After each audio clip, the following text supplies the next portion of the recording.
Good morning, guys. Here I am Shivam Singh, and I am here because I got an opportunity to speak over an inspirational character. First of all, I want to thank Mr. Padis sir for giving me this wonderful opportunity. So let's start. Our India is filled with a lot of inspirational characters like Swami Vivekanand, Bhagat Singh, Chandrasekhar Azad, Chhatrapati Shivaji, Rani Lakshmibai. There are a lot. Even my words are less to define them. But today I am gonna talk about a king who fought alone, who stood alone to protect his native land, a king who fought with great Akbar, none other than one and only Maharana Pratap. Whenever I hear the name of this legend, I started getting goosebumps.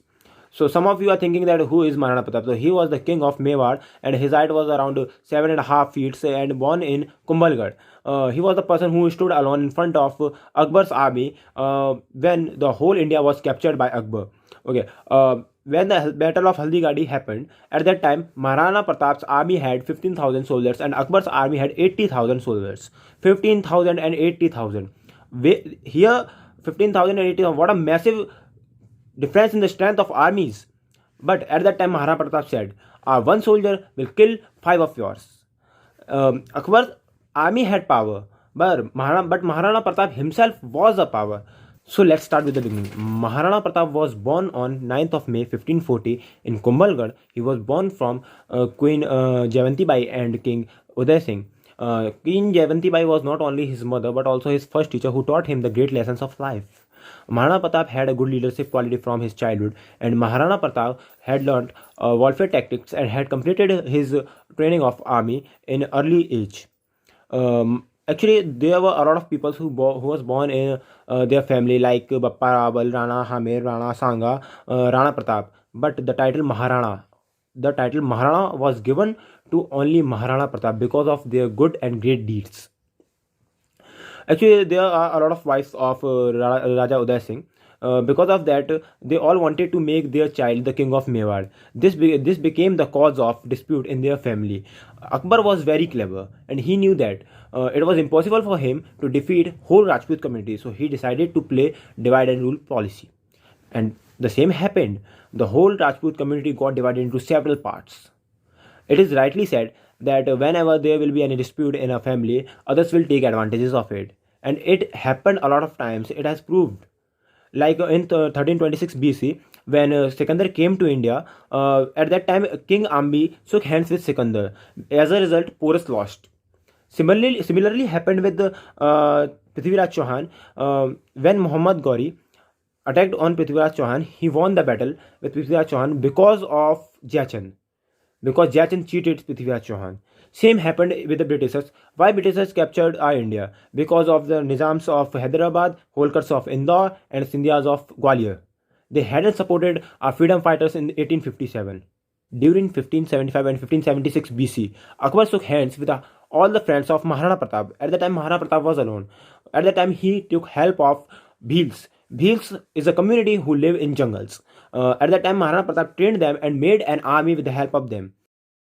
Maharana Pratap killed Balul Khan in the battlefield of Haldigati, and he cut him into two parts along with his horse with the help of sword. It shows that how much strength he had at that time. Akbar sent a lot of proposals to Maharana Pratap, but they denied each and every time. Maharana Pratap used to live between his army, and he ate food with them. He slept with them. Maharana Pratap used to live a simple life. They never lived a life that other kings lived. You know when Abraham Lincoln was about to come to India, then at that time his mother asked to him that, Abraham, are you going to India? So he replied, yeah mom, I'm going to India. What do you want? Why are you asking? So she replied, if you could bring something from me from there, then I will be very glad. So he replied, what do you want mom? Just tell me, I will definitely try to bring it. So she replied, just bring a little amount of soil from Haldigati. So Abraham asked, why? Then she replied, because Maharana Pratap fought there for just a little part of state, little part of land, little state, Mewar. He fought with the great Akbar, and he is my ideal.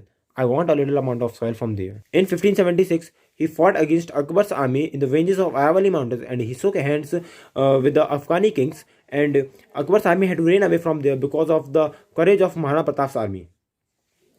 Maharana Pratap had a blue Afghani horse and he named him Chetak. He loved him too much, even more than his son. But during the time of Haldighati's battle, Maharana Pratap fixed an elephant trunk on the head of Chetak so that he can trouble the elephants of enemies. But at that time, soldiers are used to fix sword on the trunk of elephants. When when Chetak tried to jump over an elephant to kill Raja Mansingh, his one leg got cut. Chetak ran around 5 kilometers and he jumped a 28 feet long river. He died because of that injury. The Battle of Haldighati was so much dangerous that even after 300 years, the color of soil is red. Akbar understood that he can't defeat Maharana Pratap, so he decided to go on eastern side. On 19th January 1597, Maharana Pratap died because of an injury at the age of 57. When Akbar came to know that Maharana Pratap died, he cried a lot and wrote a letter in which he write that Maharana Pratap was a powerful king and he never let his pride fall. I will be very sad for one thing, that I could never beat him in my life. Maharana Pratap faced a lot of problems because of the dispute between Rajputs. He fought for his land, for his pride, for his peoples. He was really a powerful king. He was really a true freedom fighter, and I bow to them. Here I wanna stop my words, and I again wanna thank you, sir, for giving me this wonderful opportunity. Thank you.